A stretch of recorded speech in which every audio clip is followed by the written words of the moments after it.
بسم اللہ الرحمن الرحیم۔ دوستو، اللہ تبارک و تعالی نے قرآن کریم میں ارشاد فرمایا، یا ایھا الذین آمنوا اذا نودی للصلاۃ من یوم الجمعۃ فاسعوا الی ذکر اللہ وذروا البیع۔ اے ایمان والو، جب تمہیں جمعے کے دن نماز کے لیے ندا دی جائے، پکارا جائے، بلایا جائے، فاسعوا الی ذکر اللہ، تو تم اللہ کے ذکر کی طرف دوڑو، وذروا البیع، اور خرید و فروخت کو بند کر دو، خرید و فروخت کو چھوڑ دو۔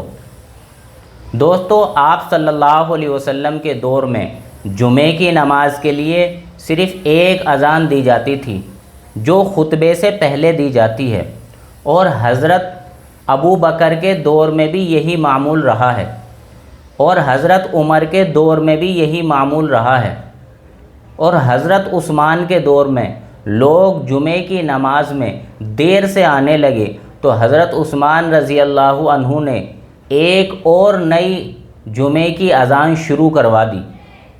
اور دوستو، حضرت عثمان کے دور سے لے کر اب تک جمعے کی نماز کے لیے 2 اذانیں دی جاتی ہے۔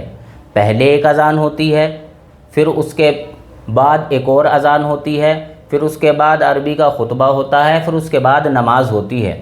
اور ہمارے ہندوستان میں پہلے جمعے کی اذان ہوتی ہے، پھر اس کے بعد اردو میں بیان ہوتا ہے، پھر اس کے بعد ایک اور اذان ہوتی ہے، پھر اس کے بعد عربی کا خطبہ ہوتا ہے، پھر اس کے بعد جمعے کی نماز پڑھی جاتی ہے۔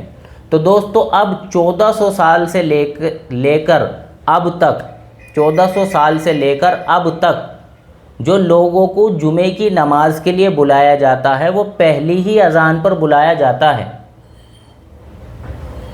تو دوستو، پہلی اذان ہوتے ہی خرید و فروخت بند کر دینی چاہیے اور جمعے کی نماز کے لیے مسجد کی طرف چل دینا چاہیے۔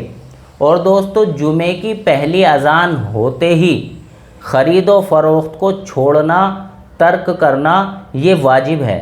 اور اگر کوئی آدمی پہلی اذان ہونے کے بعد بھی خرید و فروخت میں لگ رہا ہے، کاروبار میں لگ رہا ہے، تو دوستو اس کا یہ عمل ناجائز ہے، مکروہ تحریمی ہے اور حرام ہے۔